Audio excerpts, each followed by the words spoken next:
Hey, Alicia, welcome back to Vibrations and Manifestations. Are you ready to jump into another one of these deep dives? Hey, Jared. Absolutely. I'm always so excited to explore this stuff with you because today we are diving deep into something that feels a bit backward at first glance, but honestly, it holds some serious power. Hmm. We're unwinding this, well, fascinating idea that sometimes the best way to keep moving forward, to really maintain momentum towards what you want, Yeah. is actually by doing less, by what we're calling coasting. Right. It sounds so wrong in our hustle and grind world. But yeah, we've been looking into these perspectives that suggest, that constant white knuckle effort. It isn't always the answer, hmm especially once you've already got things moving. It might not even be helpful. Okay, so what's our mission here today then? Well, our mission for this deep dive is to really unpack that core message. The idea that rest, that conscious relaxation, this coasting, it isn't taking a break from your progress. Right. It's actually a fundamental part of it. So we'll dig into the principles, and there are some really cool connections to how our brains work, too. Ooh. Okay, I'm ready for some aha moments. I think we could all use permission to chill a little more, right? Let's unpack this. Let's do it. So the main idea that keeps popping up is this. Once you've built up some momentum, you know that initial energy getting things going, you don't actually have to keep paddling like crazy. Exactly. The idea is you can, maybe you even should, Yeah. just glide for a bit. Glide. I like that. We saw some great analogies for this, didn't we? Yeah, think about riding a bike. You pedal hard to get started, maybe up a hill. But what happens when you hit that lovely downhill slope? You stop pedaling, you just enjoy the ride, you coast. Precisely. Or, remember the snowball analogy, getting a big snowball rolling down a hill. hmm You give it that initial push, right? Get it over the edge. Then you just watch it go. It Yeah, gets bigger and faster all on its own. totally. Or surfing. You paddle like mad to catch that wave. Oh, yeah. But once you're up, once you're Mhm. riding it, you're not paddling anymore. You're using the wave's energy. It's about sensing when the energy is already flowing for you. It's kind of like Newton's first law, but make it manifestation, like an aligned thought, an aligned energy. Once it's in motion, it tends to stay in motion. Huh. 5D physics. I love it. Yeah. But yeah, and here's the crucial bit we saw. Trying to push even harder when things are already flowing smoothly, that can actually mess things up. Oh, so? Well, it's like pedaling frantically when you're already bombing downhill on that bike. You feel like you're working super hard, Great, feels productive. but you might actually be creating resistance, slowing yourself down, or just heading straight for burnout. Ugh, okay, I have definitely felt that downhill pedaling burnout. Feels busy, but it's just friction. Exactly.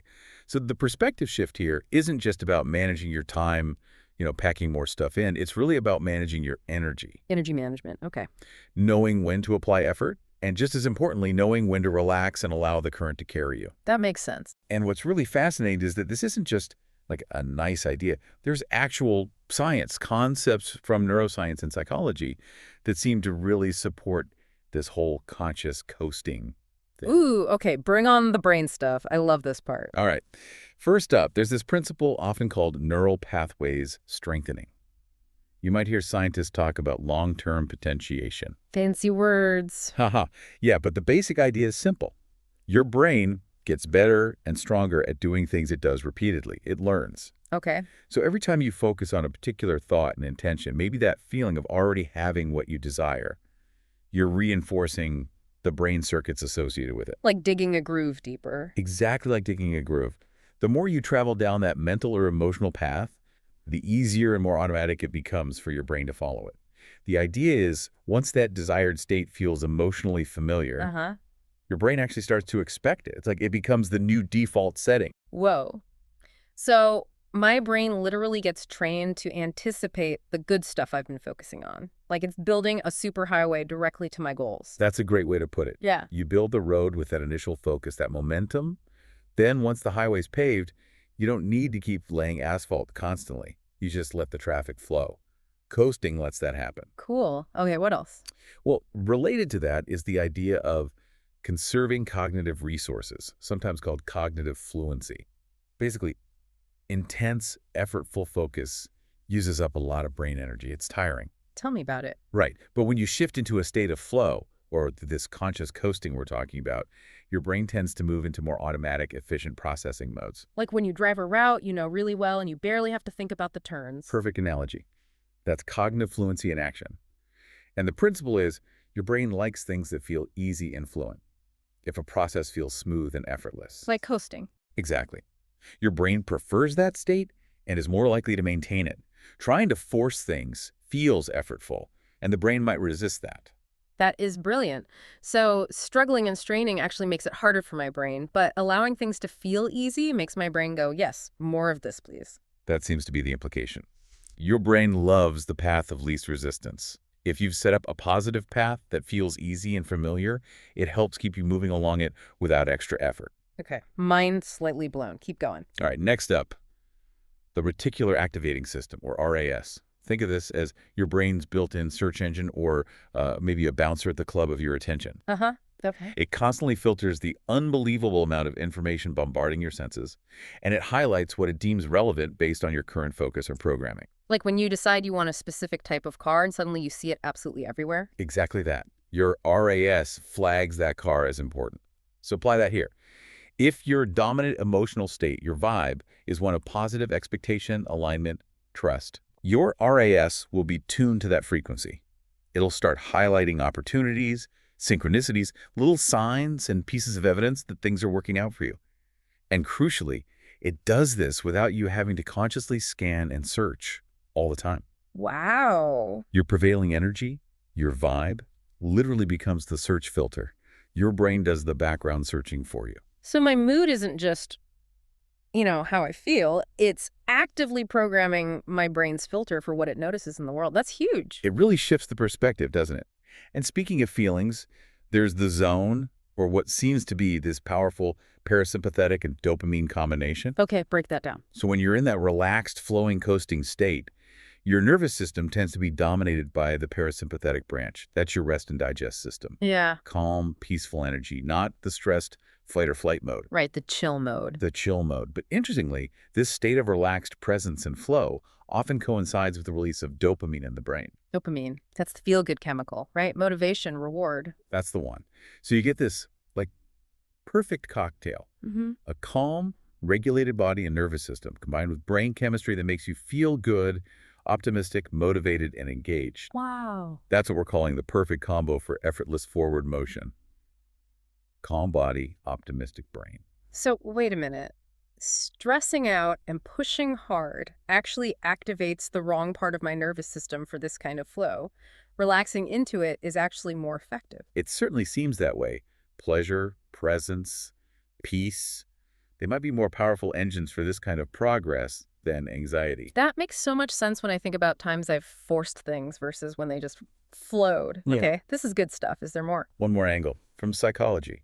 Self-perception theory, associated with psychologist Daryl Bem. Okay. The core idea is quite simple. We often figure out our own attitudes and beliefs by observing our own behavior. Say more about that. Well, think about it. If you notice yourself consistently choosing healthy foods, you might conclude, I guess I'm someone who values health. Your actions inform your self-concept. Okay, see. So how does this apply to coasting and momentum? Well, if you intentionally act as if you trust your momentum, Meaning? meaning you choose to rest without guilt. You celebrate the small signs of progress. You allow yourself moments of joy and ease. You basically behave like someone for whom things are flowing smoothly. Right. Your brain observes this behavior and starts to internalize the corresponding belief. Oh, look at us relaxing. We must be someone who trusts the process. Things must be working out because we're acting like they are.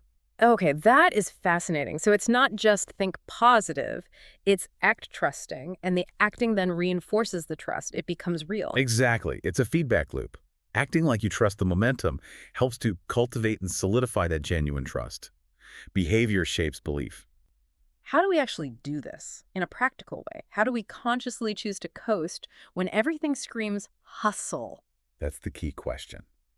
Well, one simple tool we came across, a little practice, is something we can call the 5-minute flow anchor. Ooh, I like the sound of that. An anchor. Yeah, it's just a quick, simple way to check back in with yourself, recenter, and consciously hold that feeling of trust and positive momentum you've cultivated. A mini coasting break. Okay, yes.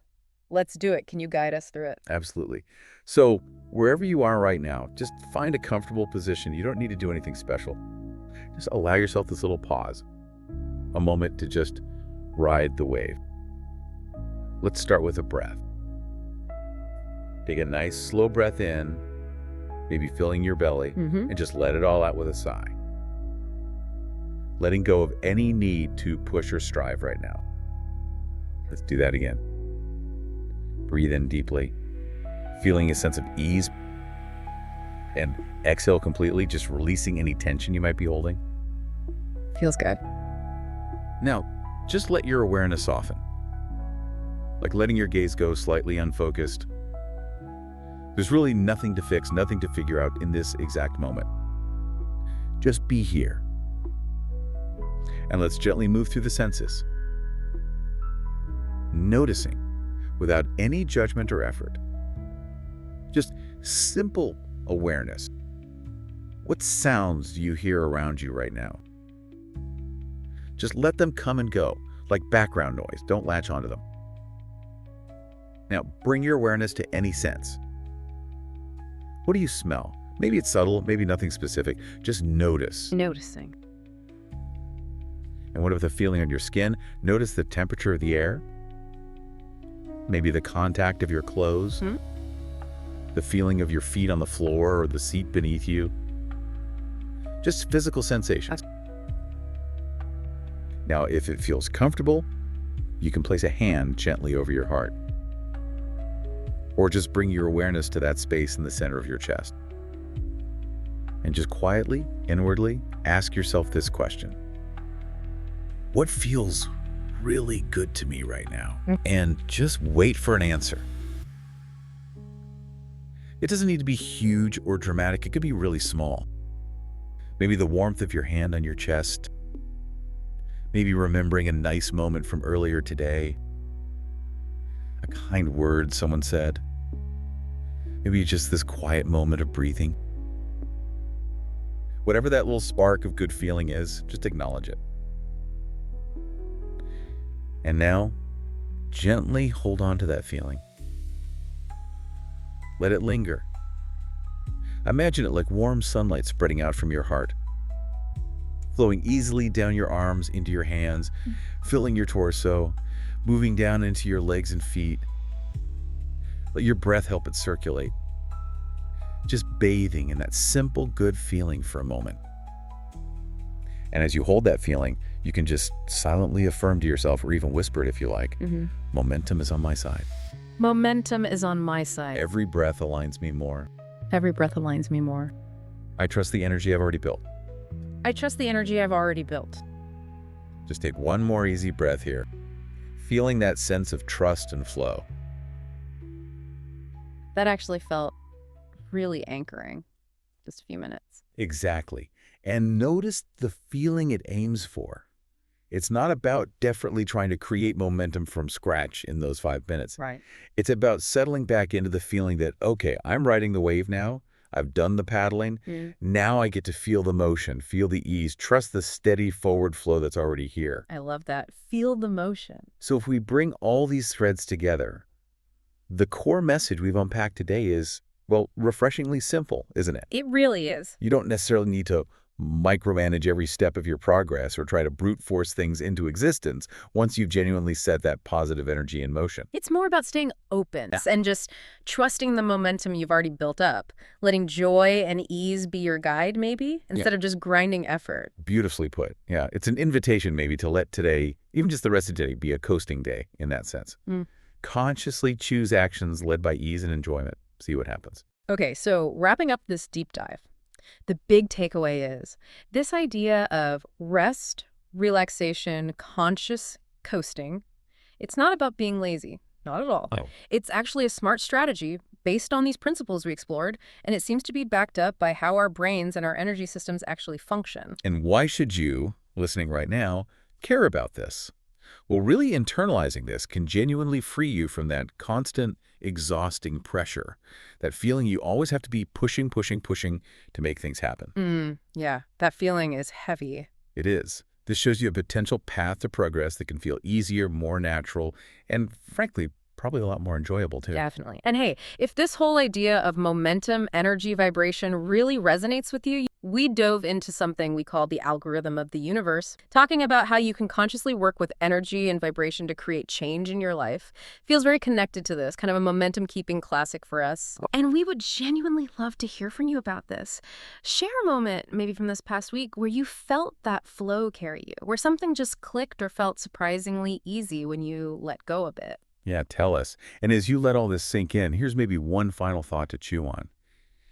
If trusting your momentum, allowing yourself to coast when the energy is right, is truly key, then what part of your current pushing, that habitual forcing or controlling, might actually be the very thing that's creating friction and slowing you down?